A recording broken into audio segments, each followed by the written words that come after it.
An extraordinary event has rocked Jerusalem, leaving Prime Minister Benjamin Netanyahu stunned by something that seemed beyond human comprehension. It was a calm night, and the sky above Jerusalem was clear, like a screen ready to reveal something magnificent. Netanyahu, who often found himself facing political challenges and critical decisions, never imagined that night would be marked by such a profoundly spiritual and transformative experience. As he walked along the Mount of Olives, reflecting on the complexities of leading the nation of Israel through such turbulent times, something unusual caught his attention. A brilliant light began to illuminate the heavens, brighter than any star or natural phenomenon he had ever seen. Netanyahu stopped, unable to look away. He later described feeling an inexplicable peace come over his heart, something that not even the greatest speeches or peace treaties had brought. Suddenly the figure of a man appeared in the light.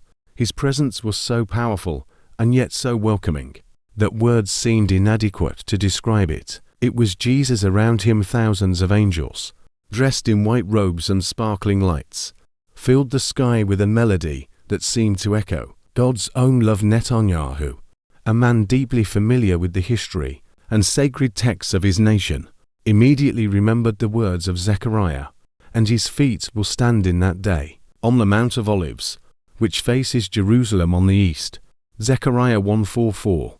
He fell to his knees not out of obligation, but out of an almost instinctive need for reverence.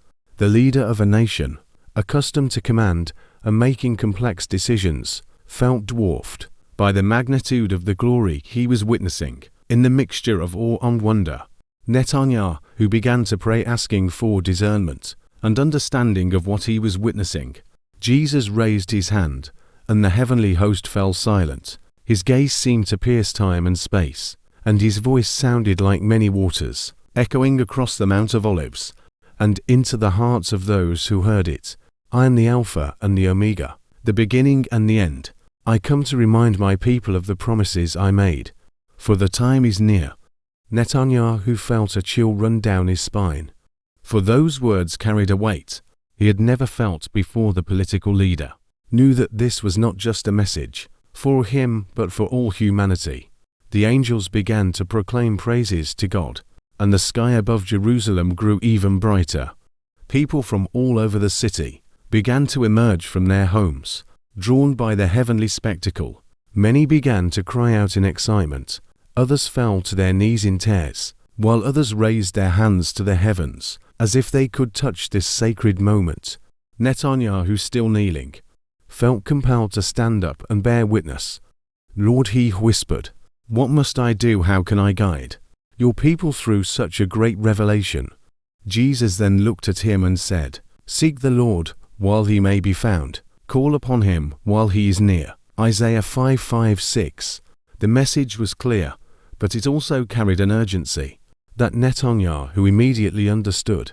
He knew that, as the leader of Israel, he had not only a political, but also a spiritual responsibility to prepare the hearts of his people for what was to come. As the heavenly vision began to fade, Netanyahu stood, feeling a mixture of joy and responsibility weigh on his shoulders.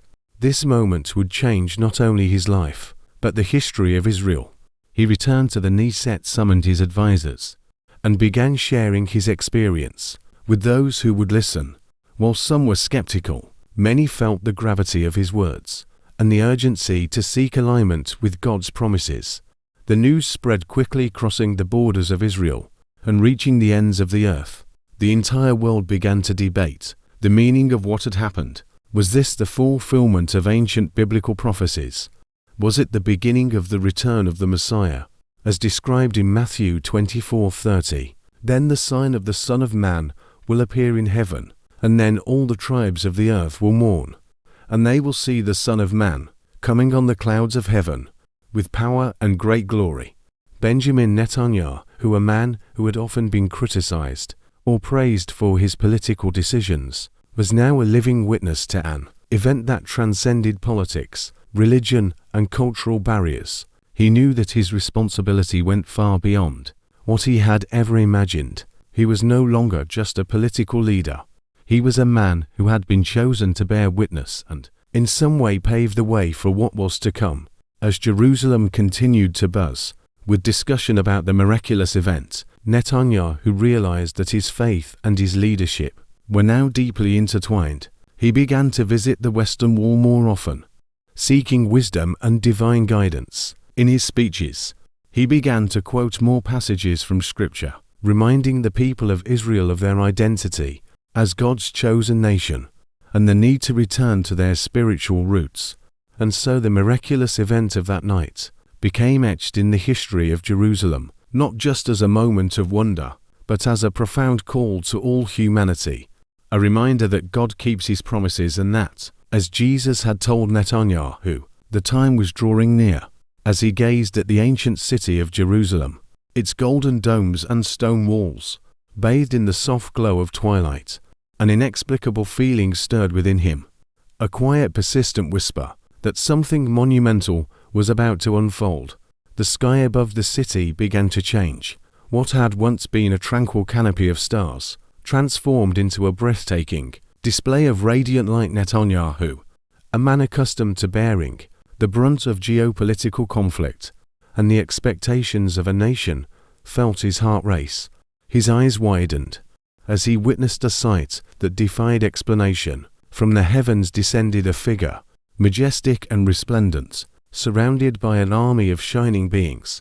Their presence illuminated the night, casting a glow so brilliant that it seemed to reflect the glory of the divine. The figure at the center of this heavenly host was unmistakable. Their presence emanated authority, love and an unshakable peace. Netanyahu's breath caught as he realized he was looking at someone who could only be described as the Messiah, Jesus himself, surrounded by a host of angels whose songs filled the air with a melody of indescribable beauty. But as the awe-inspiring vision unfolded, a question began to gnaw at the corners of Netanyahu's mind. It was a question rooted in Scripture. In the warnings given by Jesus himself, 4 false Christs and false prophets will arise and show great signs and wonders, so as to deceive, if possible, even the elect. Matthew 24:24. Could this extraordinary event really be a divine visitation, or was it a deception so cunning, so meticulously designed, that even a leader of Israel could be fooled? Netanyahu, a man deeply familiar with the sacred texts of his people, fell to his knees in prayer.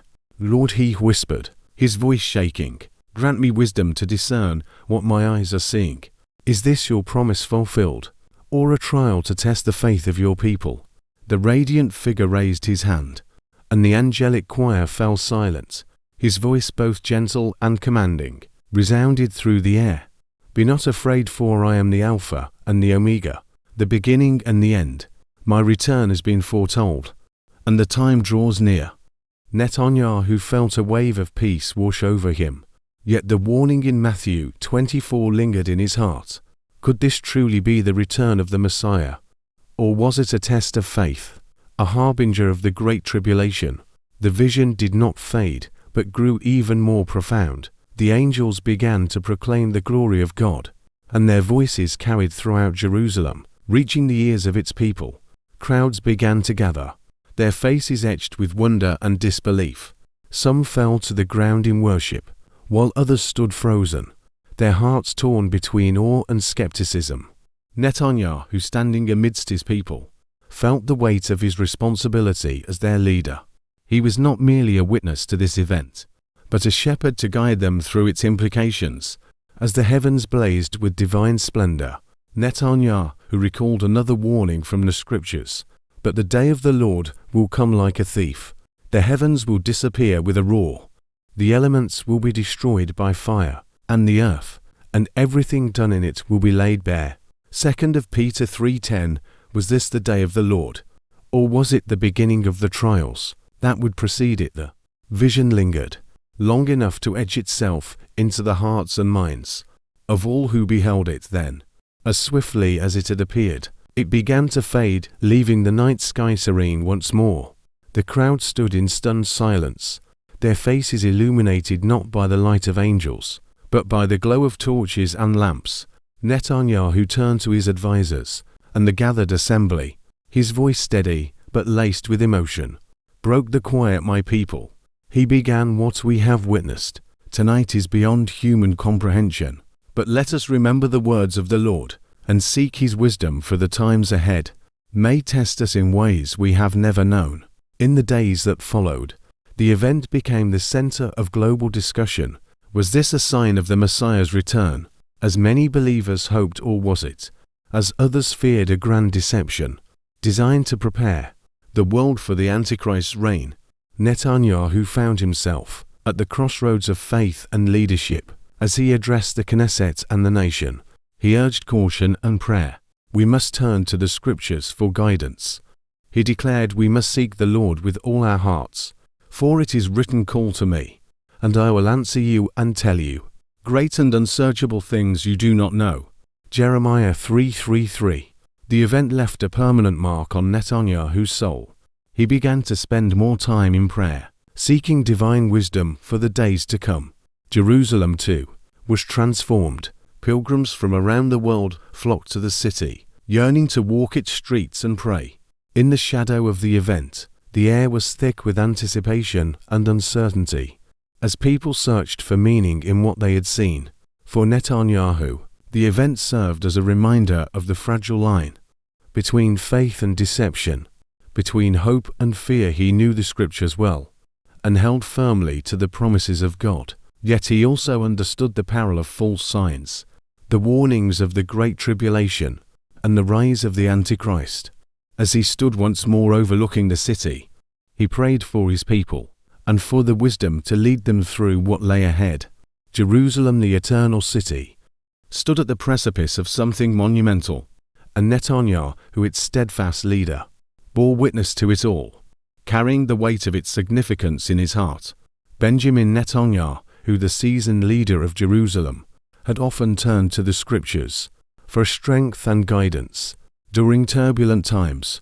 As someone deeply rooted in the history and faith of his people, he had always believed in the power of divine intervention and the messages brought by God's celestial beings. But nothing in his years of leadership, or even in his spiritual understanding, could have prepared him for what unfolded one extraordinary evening in the heart of Jerusalem. It began as an ordinary night. Netanyahu was seated in his office, overlooking the ancient city, its golden skyline glowing softly under the moonlight. The city was calm, but within his heart, a quiet unease stirred. It wasn't the usual burden of political challenges or international diplomacy. It was something deeper, almost prophetic. He closed his eyes and whispered a prayer, recalling the words from the Psalms. "The Lord is my light and my salvation. Whom shall I fear?" Psalm 27:1. Suddenly, an aide burst into the room, his face pale and his voice trembling. "Prime Minister," he stammered, "there's something happening in the sky. You must see it for yourself." Netanyahu, accustomed to crises of all kinds, felt an unusual urgency in the man's tone.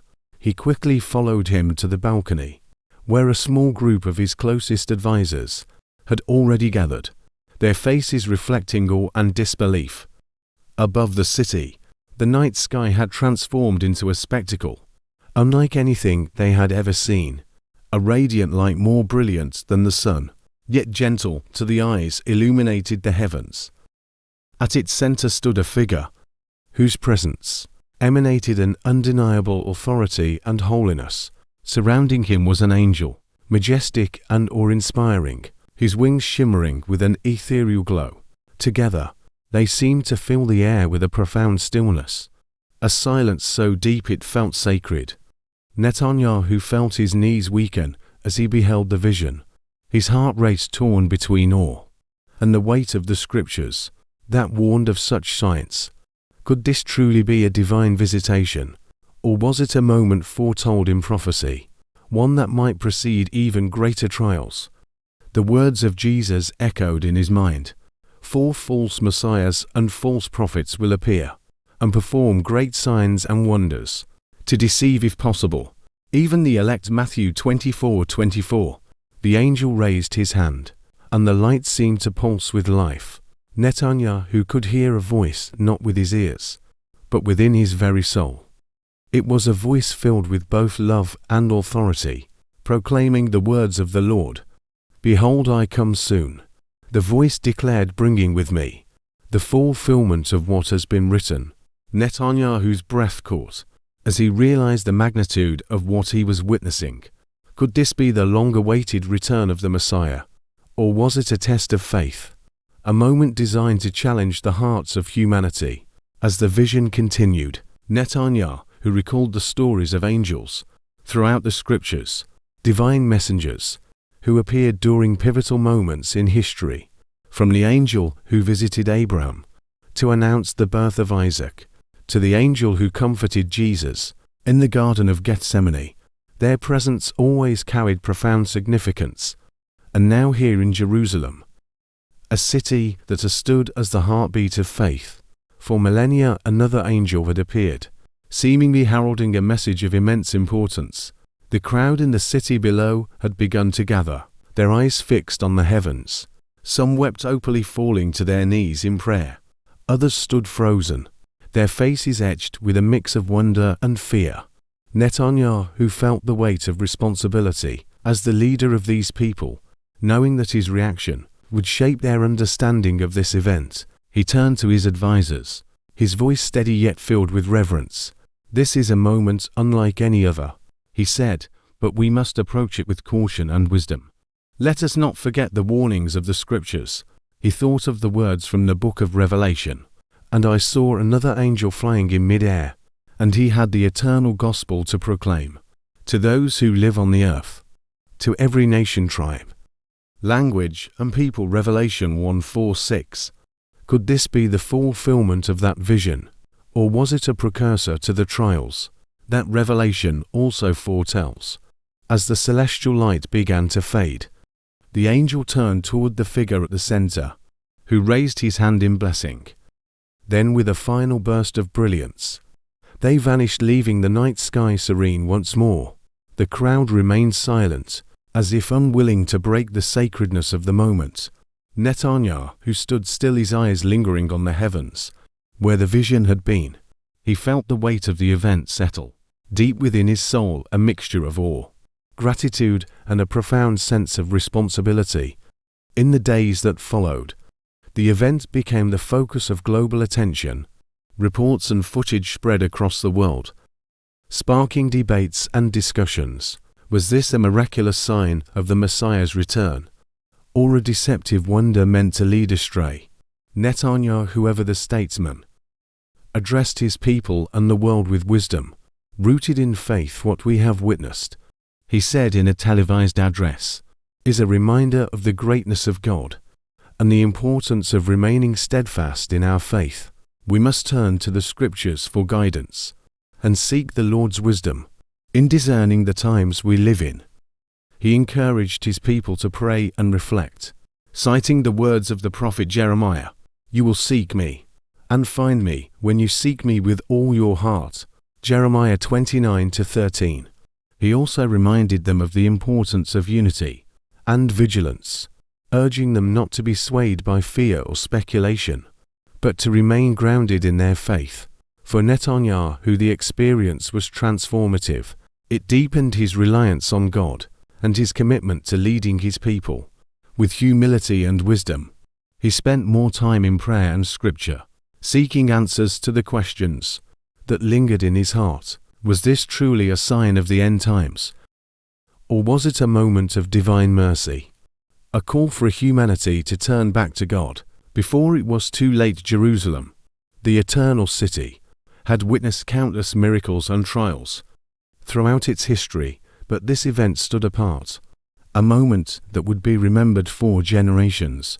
And Netanyahu, standing as both a witness and a leader, carried its significance with him, knowing that the journey of faith was far from over. Benjamin Netanyahu, the seasoned and resilient leader of Jerusalem, had always considered himself a man of faith and reason, deeply rooted in the history of his people and the sacred texts that had guided them for millennia. Yet, even with his extensive knowledge of the scriptures and his unwavering belief in the promises of God. He found himself shaken to the core by what unfolded before his eyes on a night that would forever be etched in his memory. The evening began like any other, with Netanyahu engaged in discussions about the future of his nation. He was seated in his office, surrounded by maps, reports, and the weight of responsibility that came with leading a people whose history was intertwined with divine prophecy. As he often did during moments of reflection, he turned to the words of the prophet Isaiah. "Arise, shine, for your light has come, and the glory of the Lord rises upon you." Isaiah 61. These words always reminded him of the unique destiny of Jerusalem, a city that had witnessed countless miracles and carried the hope of redemption for the world. But that night, something extraordinary disrupted the routine. A trusted advisor rushed into the room, his face pale and his voice trembling. "Prime Minister, you must come quickly. Something is happening in the skies over Jerusalem." Netanyahu, accustomed to the crises and surprises of leadership, rose immediately, sensing the urgency in the man's tone. He followed him to a balcony that overlooked the ancient city, where a small group of officials had already gathered, their eyes fixed on the heavens. What Netanyahu saw left him speechless. Above the city, a luminous spectacle unfolded.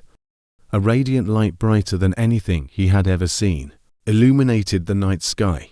At the center of this divine brilliance was a figure that seemed to transcend human understanding, exuding authority, grace, and an overwhelming sense of holiness.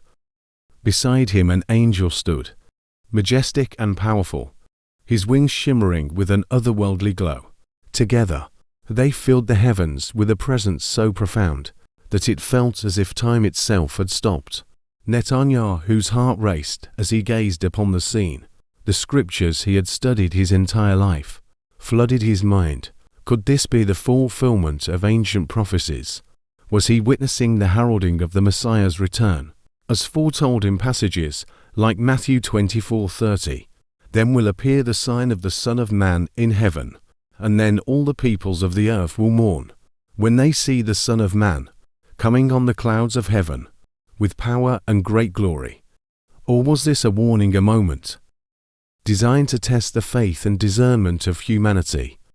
As he stood there overwhelmed by the vision, Netanyahu felt an inexplicable pull to kneel, as though the very ground beneath him acknowledged the divine presence. He recalled the warnings of Jesus about the last days. 4 false messiahs and false prophets will appear and perform great signs and wonders, to deceive if possible even the elect. Matthew 24:24. Could this extraordinary event be one of those deceptive signs, or was it indeed a divine revelation? The angel raised his hand, and a profound silence enveloped the city. Then a voice, powerful yet gentle, filled with both authority and love, echoed across the heavens. It wasn't a sound heard with the ears, but a message imprinted on the soul. "Behold, the time is near," the voice proclaimed.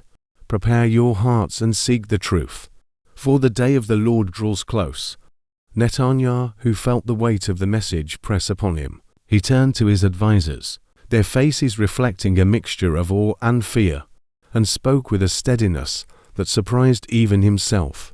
"We must approach this with humility and wisdom," he said. "Jerusalem has always been the center of God's plan, and tonight we are reminded of the gravity of our calling as stewards of this sacred city." As the light began to fade, leaving the night sky once again blanketed in stars, Netanyahu remained rooted in place, his thoughts racing. The vision had left an indelible mark on his spirit. He knew this moment would ignite debates and discussions across the world. Some would see it as a sign of hope, others as a cause for skepticism. But for Netanyahu it was a call to action, a reminder of the need for faith, discernment, and the return to the scriptures. In the following days, the event became the focal point of global attention. Videos and testimonies spread like wildfire, and people from every corner of the earth shared their interpretations. Some declared it the unmistakable sign of the Messiah's imminent return. Others warned of the dangers of deception, citing the biblical prophecies of false signs and wonders. Netanyahu, whoever the leader and servant of his people, addressed the nation with words that reflected both his faith and his prudence. Jerusalem has stood as a witness to countless miracles and trials throughout its history, he said in a broadcast that reached millions. What we have seen is a moment that calls us to reflection and prayer. Let us remember the words of the prophet Joel, "And afterward I will pour out my spirit on all people. Your sons and daughters will prophesy, your